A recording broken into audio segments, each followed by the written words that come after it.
മൂവാറ്റുപുഴ മാറാടി മഞ്ചേരിപ്പടിയിൽ കിടപ്പ് രോഗിയായ വീട്ടമ്മയുടെ ആഭരണങ്ങൾ കവർന്ന കേസിൽ പിടിയിലായ വീട്ടുജോലിക്കാരിയെയും കൂട്ടുകാരിയെയും മെഡിക്കൽ പരിശോധനകൾ പൂർത്തിയാക്കി പോലീസ് കോടതിയിൽ ഹാജരാക്കി റിമാൻഡ് ചെയ്തു. തമിഴ്നാട് സ്വദേശികളായ സുധാശങ്കർ, സുഹൃത്ത് ലക്ഷ്മി എന്നിവരെയാണ് Muvattupuzha station house officer Anil ജോർജിന്റെ നേതൃത്വത്തിലുള്ള പോലീസ് സംഘം പിടികൂടിയത്.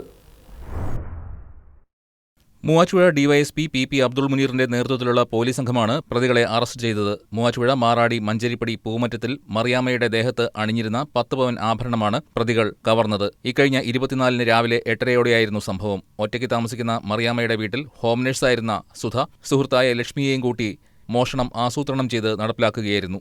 അന്വേഷണം വഴിതെറ്റിക്കുന്നതിനായി സുധ പോലീസിന് മുന്നിൽ സാങ്കല്പിക കഥകൾ മെനയുകയും ചെയ്തു. ഞായറാഴ്ച സ്ഥലത്തെത്തിയ പോലീസ് സുധയെ കസ്റ്റഡിയിൽ എടുത്തെങ്കിലും തെളിവുകൾ കണ്ടെത്താത്തതിനാൽ ഫോൺ വാങ്ങിവെച്ച് വിട്ടയച്ചിരുന്നു. ഫോൺ പരിശോധിച്ചപ്പോൾ അപരിചിതമായ ഒരു നമ്പറിൽ നിന്നും വന്ന കോളാണ് മോഷണത്തിന്റെ ചുരുളഴിച്ചത്. മോഷണം കഴിഞ്ഞ് ഞായറാഴ്ച ലക്ഷ്മി ജോലി ചെയ്തിരുന്ന വീട്ടിലേക്ക് ചെല്ലാതെ സ്വന്തം മുറിയിൽ താമസിച്ചു. ഞായറാഴ്ചയും ജോലിക്കാരി എത്താതെ വന്നപ്പോൾ വീട്ടുകാർ സുധയുടെ ഫോണിലേക്ക് വിളിച്ചു. ഈ ഫോൺ നമ്പർ തിരഞ്ഞ പോലീസ് തുടർന്ന് ലക്ഷ്മിയുടെ താമസസ്ഥലത്തും എത്തി.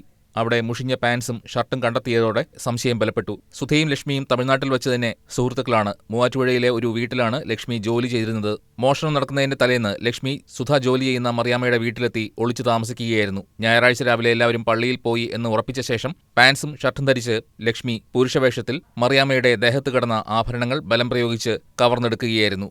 ആഭരണങ്ങൾ കൂട്ടിൽ പൊതിഞ്ഞ് വീടിന് പുറകിൽ മാലിന്യം കത്തിക്കുന്ന സ്ഥലത്ത് കുഴിച്ചിട്ടിരിക്കുകയായിരുന്നു. ഈ ആഭരണങ്ങൾ പോലീസ് കണ്ടെടുത്തിട്ടുണ്ട്. News desk KCV news.